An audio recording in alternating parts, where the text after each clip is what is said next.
rahatdır. Şamaxı çox rahat oynadı, möhtəşəm oynadı. Göz açmağa imkan vermədi. Şans vermədi. Konkret şans vermədi.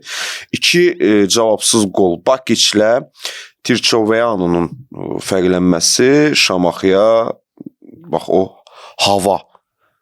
hava, həyat, nəfəs, o 3 xalı, o qələbəni gətirdi. Yəni Şamaxı 24 xaldadır və 7-ci pillədədir. Səbaildən artıq 6 xal öndədir. Bu bizə nə deməkdir? Ən azı sənin 2 oyunda uduzmaq lüksün var.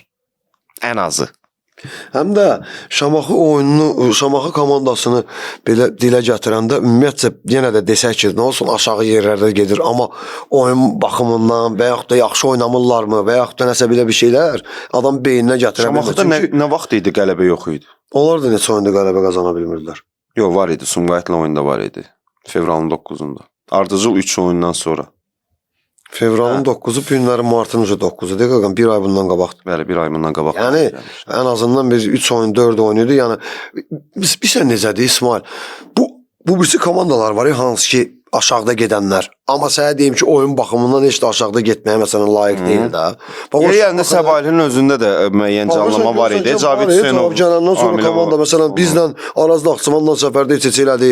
Ondan qabaq yenə də uduzmadı, kimdənsə yenə heç elədi. Ki Ardıcıl 0-0 var idi. Yoxsa dalbadal sonunda 3 dənə heç ilə yəni komanda. Deməli kuboku nəzərə almıram. Araz Səbail 0-0, Səbail Sabah 0-0. Ay sağ ol. Qarabağa 0-5 hesabı ilə uduzmuşdu. Ardıcıl 2 oyunda qolsuz bərabərlik özdə kimlə? Araz və Sabahla. Söhbət də ondan gedir ki, yəni bax onlar hamısı bax içəridən elə bilirsən necə vulkandır, püskürür. Turanla səfərdə bir-birlik bərabərlik. Söhbət bax ona gəlir. Mən indi ona çıxmaq istəyirəm ki, bəxt amili burada ən böyük rol oynayan bax bu dəqiqə bəxt amilidir qardaş. Sən futbolda istəyir futbolçu kimi istəyir, məşqçi kimi istəyir, nə bilim ya, komandanın masajisti kimi istəyir, komandanın şoferi kimi. Futbolda qardaş bəxt amili bəlkə də ən birinci növbədədir. Ən birinci növbədə.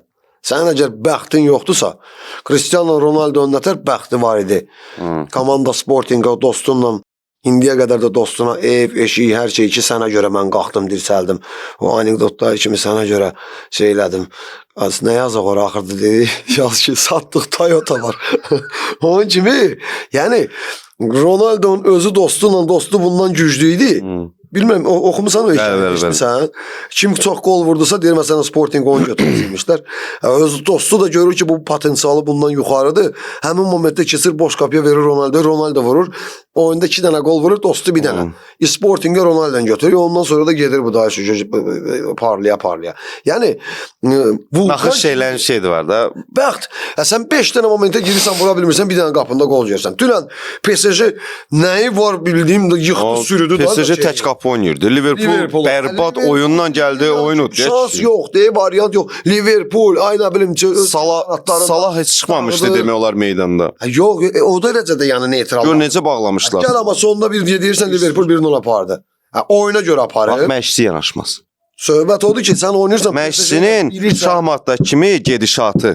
Real Madrid o qala qurması, nə bilim. Real Madrid yadındadır, Manchester City. Amma deyirdi anti-futbol. Manchester 80-in 20-yə topa sahib olmanın gəldi. Mərhələni kim keçdi?